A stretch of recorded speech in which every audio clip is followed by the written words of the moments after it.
நண்பர்களே, இப்போ நம்ம பார்க்க போகிறது ஒரு கோயில் ஸ்தலம் தான் பார்க்க போகிறோம். இதில் வந்து பார்த்தீங்கன்னா நவகிரக தோஷங்கள் இருக்குது பார்த்தீங்களா, அதை பூரா வந்து நிவர்த்தி பண்ணக்கூடிய ஒரு கோயில். இந்த ஒரு கோயிலுக்கு வந்தால் போதும், அது நிவர்த்தியாகும் சொல்கிறாங்க. அந்த கோயிலை நம்ம வந்துட்டு இப்போ பார்க்க போகிறோம். அது என்ன கோயிலுங்கிறத வாங்க போய் பார்ப்போம். உத்தமபாளையத்திலிருந்து 2 கிலோமீட்டர், கம்பத்திலிருந்து 8 கிலோமீட்டர் இடையே அமைஞ்சிருக்கிறது தான் அனுமந்தன்பட்டி. இந்த அனுமந்தன்பட்டியில் தான் அந்த திருக்கோயில் அமைஞ்சிருக்கு. அந்த திருக்கோயில் வந்துட்டு அனுமந்தராய பெருமாள் திருக்கோயில். இந்த திருக்கோயில் பார்த்தீங்கன்னா சுயம்புவாக உருவாகிருக்கு. இந்த திருக்கோயில் அமைஞ்சிருக்க இடத்த பார்த்தீங்களா, சுற்றி வயல், வாய்க்கா, தென்னந்தோப்பு எல்லாமே சேர்ந்து தான் அதுக்கிடையில் வந்துட்டு இது வந்து அமைஞ்சிருக்கு.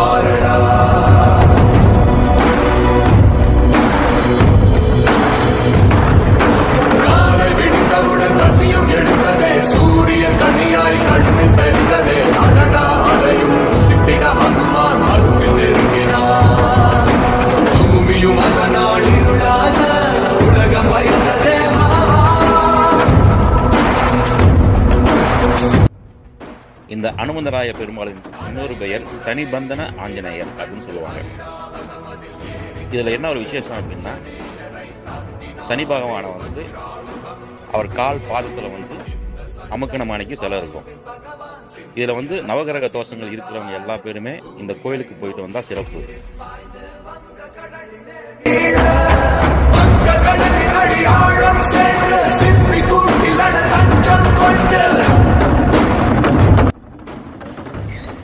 சனிபந்தன ஆஞ்சநேயரை வழிபட்டு இறங்கியவுடன் கருடாழ்வார், ஆதி அந்த பெருமாள், கிருஷ்ணர்,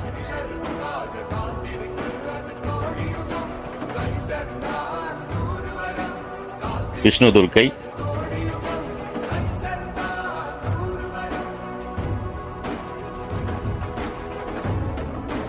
மற்றும் ஆஞ்சநேயர் அம்மா அஞ்சனா தேவி, சித்தர்கள்,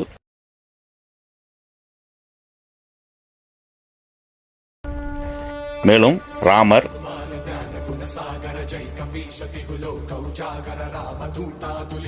ராமோட பாதம், இவை அனைத்தும் வந்து இந்த சன்னதிக்குள்ளே அமைஞ்சிருக்கு. இதை வழிபடுறது மூலமா நம்ம இல்லங்களில் வந்து ஐஸ்வர்யங்கள் பெருகும், நம்மளுடைய எடுத்த காரியங்கள் எல்லாம் ஜெயமாகும் என்பது அன்றிருந்து இன்று வரை ஒரு நம்பிக்கையாக கூறப்படுகிறது. எனவே இந்த கோவிலுக்கு அனைவரும் குடும்பத்துடன் வந்து வழிபட்டு செல்லுமாறு கேட்டுக்கொள்கிறோம். மற்றும் இந்த கோயிலின்